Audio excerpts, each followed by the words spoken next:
নমস্কার বন্ধুরা, রুনিয়েন মম কিচেনে আপনাদের স্বাগত। আশা করি সবাই ভালো আছেন। আজ আমি আপনাদের সঙ্গে শেয়ার করব সম্পূর্ণ নিরামিষভাবে তৈরি করে নেওয়া নতুন ধরনের পনিরের একটি রেসিপি। হাতের কাছে থাকা সাধারণ উপকরণ দিয়ে খুব সহজে ও অল্প সময়ের মধ্যে এই রেসিপিটাকে বানিয়ে নেওয়া যায়, আর খেতে হয় ততটাই অসাধারণ। ভাত, রুটি, লুচি, পরোটা বা ফ্রাইড রাইস সব কিছুর সাথে খেতে দুর্দান্ত লাগে। আশা করব আজকের এই রেসিপি আপনাদের ভালো লাগবে। যদি ভিডিওটা ভালো লাগে অবশ্যই কিন্তু একটা লাইক করবেন। তো চলুন দেখে নেওয়া যাক। এখানে আমি নিয়েছি 200 গ্রাম মতো পনির। এইভাবে ডাইস করে পনিরগুলোকে কেটে নিয়েছি। আর লাগবে একটু ক্যাপসিকাম আর একটু মটরশুঁটি। এখানে নিয়েছি 6 থেকে 7 পিস মতো কাজু। কাজুগুলোকে জল দিয়ে একটু ভিজিয়ে রেখে দিয়েছি, পরে এটার একটা স্মুথ পেস্ট তৈরি করে নেব। মশলা কি কি লাগবে রান্নাটা করতে করতে আমি আপনাদেরকে বলে দেব। প্রথমে আগে পনিরগুলোকে ভেজে নেব। প্যানের মধ্যে নিয়ে নিলাম 2 টেবিল চামচের মতো রিফাইন অয়েল। আপনারা চাইলে সর্ষের তেল দিয়েও কিন্তু এই রেসিপিটাকে তৈরি করে নিতে পারেন। এর সাথে দিয়ে দেব সামান্য একটু নুন ও সামান্য পরিমাণ একটু হলুদের গুঁড়ো। ভালো করে তেলটাকে গরম করে নেওয়ার পর কেটে রাখা পনিরগুলোকে দিয়ে একটু ভেজে নেব। তবে খুব বেশি কিন্তু পনিরগুলোকে ভাজবেন না, তাহলে এগুলো একদম শক্ত হয়ে যাবে। গ্যাসের ফ্লেমটাকে লো টু মিডিয়ামে রেখে পনিরগুলোকে একটু লালচে করে ভেজে নেব। মিনিট দেড়েকের মতো পনিরগুলোকে ভেজে নিলেই হবে। তো দেখুন, পনিরগুলো কিন্তু একটু লালচে হয়ে এসেছে। আর বেশি ভাজবো না। এরপর এগুলোকে তেল থেকে তুলে নেব। ওই সেম তেলের মধ্যে এরপর দিয়ে দিলাম কেটে রাখা ক্যাপসিকামগুলোকে তেলের মধ্যে একটু কষে নেব। তবে খুব বেশি কিন্তু নরম করে এগুলোকে ভাজবো না। এখানেও প্রায় মিনিট খানেকের মতো ক্যাপসিকামগুলোকে আমি ভেজে নিয়েছি। তো দেখুন, ক্যাপসিকামগুলো আমার ভাজা হয়ে গেছে। এরপর এগুলোকেও তুলে রেখে দেব একটি বোলের মধ্যে। প্যানে যে তেলটা আছে ওর সাথে দিয়ে দিলাম আরও 1.5 টেবিল চামচের মতো রিফাইন অয়েল।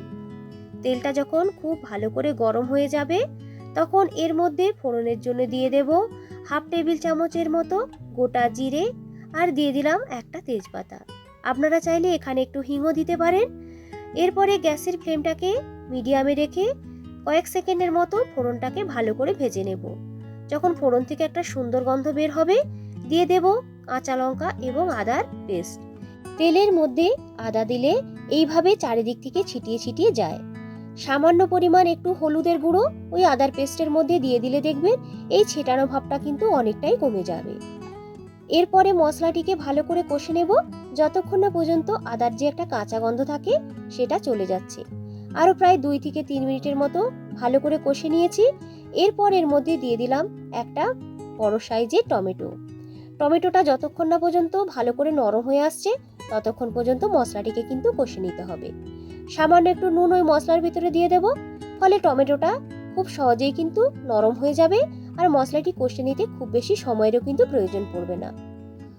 তো দেখুন, টমেটোটা একটু বেশ নরম হয়ে এসেছে। এর সাথে দিয়ে দিলাম 1 টেবিল চামচের মতো বেসন। এই সময় গ্যাসের ফ্লেমটাকে একদম কিন্তু লোতে করে দিতে হবে। বেসনের কাঁচা গন্ধটা যতক্ষণ না পর্যন্ত চলে যাচ্ছে ততক্ষণ পর্যন্ত মশলাটিকে কষে নিতে হবে। সামান্য একটু জল ওই মশলার ভেতরে দিয়ে দেব যাতে মশলাটা প্যানের তলায় বসে না যায়। এইভাবে বেসন দিয়ে পনিরের তরকারিটা রান্না করে দেখবেন, খেতেও ভালো লাগবে আর গ্রেভিটাও কিন্তু বেশ একটু গাঢ় হবে। ওই মশলার মধ্যে এক এক করে দিয়ে দিলাম মটরশুঁটি ও ভেজে রাখা ক্যাপসিকামগুলোকে। গ্যাসের ফ্লেমটাকে একদম লোতে করে দিয়ে আবারও 2 থেকে 3 মিনিটের মতো ভালো করে সমস্ত কিছুকে ভেজে নেব। তো দেখুন, খুব সুন্দরভাবে মশলাটা কিন্তু আমার কষানো হয়ে গেছে। এই সময় দিয়ে দিতে হবে কাজুর পেস্টটাকে। কোনো কারণে ভিডিও ক্লিপটা মিস হওয়ার কারণে আমি আপনাদেরকে দেখাতে পারলাম না। কাজুর পেস্টটাকে দেওয়ার পর কন্টিনিউয়াসলি কিন্তু এইভাবে নাড়িয়ে যেতে হবে। মিক্সি ধুয়ে কিছুটা জল ওই মশলার মধ্যে অ্যাড করে দিয়ে এইভাবে নাড়াচাড়া করে ভালো করে মশলাটিকে কষিয়ে নেব। যখন মশলা চারিদিক থেকে তেলটা একটু ছাড়তে শুরু করবে তখন এর মধ্যে দিয়ে দিতে হবে 1/2 টেবিল চামচের মতো হলুদের গুঁড়ো, 1/2 টেবিল চামচের মতো জিরের গুঁড়ো, 1/2 টেবিল চামচ ধনে গুঁড়ো, আর কালারের জন্য আমি এখানে নিয়েছি একটু কাশ্মীরি লাল লঙ্কার গুঁড়ো। সমস্ত কিছু দিয়ে ভালো করে মশলাটিকে কষিয়ে নেব। যত ভালো করে মশলাটি কষানো হবে এই রেসিপিটা খেতে কিন্তু ততটাই ভালো লাগবে।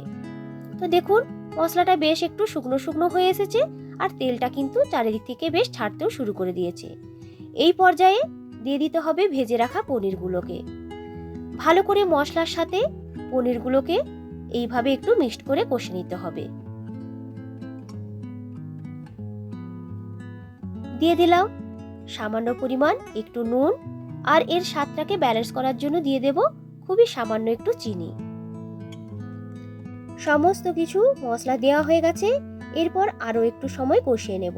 তো দেখুন সমস্ত কিছু ভালো করে কষানো হয়ে গেছে। দিয়ে দিলাম পরিমাণ মতো জল।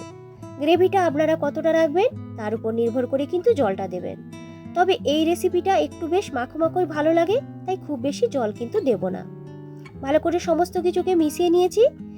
গ্যাসের ফ্লেমটাকে এরপর একদম মিডিয়ামে করে দিয়ে ঢেকে রেখে দিব 5 থেকে 7 মিনিটের মতো। ঢাকনাটি খুলে নিয়ে সমস্ত কিছুকে ভালো করে একবার মিশিয়ে নেব। নামানোর আগে উপর থেকে দিয়ে দিলাম 1 টিস্পুনের মতো ঘি, আর দিয়ে দেব সামান্য একটু কসুরি মেথি। কসুরি মেথির পরিবর্তে আপনারা এখানে ধনেপাতা কুচিও কিন্তু ব্যবহার করতে পারেন। ভালো করে সমস্ত কিছুকে মিশিয়ে নিয়ে মিনিট খানেকের মতো ফুটিয়ে নিলেই কিন্তু রেসিপিটা রেডি হয়ে যাবে।